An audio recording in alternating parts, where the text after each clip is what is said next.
അനാവശ്യമായിട്ട് ഇങ്ങനെ വർത്താനം പറയുക നല്ല ശീലമൊന്നുമല്ല. വെറുതെ കുറെ വർത്താനം പറയുക, അങ്ങനെ ഒരു കാര്യം ഉണ്ടെങ്കിൽ അങ്ങനെ പറഞ്ഞുകൊണ്ടിരിക്കുക. അത്ര നല്ലൊരു ശീലമൊന്നുമല്ല. നാവോട് പറയാൻ കഴിഞ്ഞു വെച്ചിട്ട് എല്ലാം പറയാൻ പറ്റില്ല. ഒക്കെ ആലോചിച്ചിട്ട് ചിന്തിച്ചിട്ടേ പറയാം. പറഞ്ഞിട്ട് ചിന്തിക്കില്ല, ചിന്തിച്ചിട്ട് പറയുക. ഹൈർ പഠിപ്പിക്കാൻ നാവ്, ഒരുപാട് ഹൈറുകൾക്ക് നാവ് കൊണ്ട് പറ്റും. എന്നാൽ അതെല്ലാം തകർക്കാൻ ചിലപ്പോൾ ഒറ്റ വാക്ക് മതിയാവുകയും ചെയ്യും. അപ്പോൾ ഒന്നാമത്തെ ഉപദേശം അതാണ്.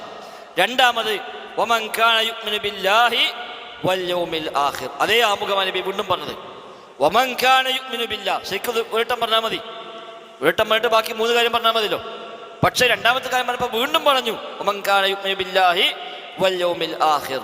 അന്ത്യനാളിലും അല്ലാഹുവിലും ഒരാൾക്ക് വിശ്വാസമുണ്ടെങ്കിൽ ഫൽയുക്രിം ജാറഹു, അവരെ അയൽവാസിയെ അവൻ ആദരിക്കട്ടെ. ഫൽയുക്രിം, ആദരിക്കട്ടെ എന്നാണ്. കഴിഞ്ഞ ഹദീസ് നമ്മൾ പഠിച്ചെന്താണ്? അയൽവാസിക്ക് നന്മ ചെയ്യട്ടെ എന്നാ. അഹ്സിൻ, അവർക്ക് നീ നന്മ ചെയ്ത് കൊടുക്കാനാണ് അല്ലേ? അയൽവാസിക്ക് നന്മ ചെയ്യാനാണ് നമ്മൾ അന്ന് പഠിച്ചുള്ളത്. വഹ്സിൻ ഇലാ ജാരിക് തകുൻ മുഅ്മിന. ഇനി അയൽവാസിക്ക് നന്മ ചെയ്ത് കൊടുക്കുക. ഇവിടെ പറഞ്ഞത് ഇക്റാമാണ്. ഇക്റാം എന്ന് വെച്ചാൽ ബഹുമാനിക്കുക, ആദരിക്കുക.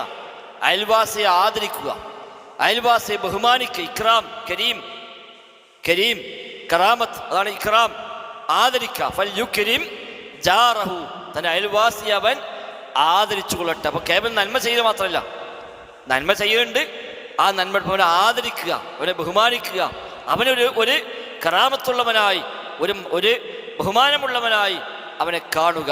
അത് ഈമാന്റെ ഭാഗമാണ്. അയൽവാസി നമ്മൾ അന്നും പറഞ്ഞല്ലോ, പറഞ്ഞു അയൽവാസിയുടെ മഹത്വം ധാരാളം ഹദീസ് അത് പഠിപ്പിക്കപ്പെടുന്നു എന്ന് നമ്മൾ പറഞ്ഞു. അപ്പൊ ആ അയൽവാസിയെ നമ്മൾ ആദരിക്കുന്ന, ബഹുമാനിക്കുന്ന അവസ്ഥ ഉണ്ടാവുക എന്നത് ഈമാനിന്റെ ഭാഗമാണ്.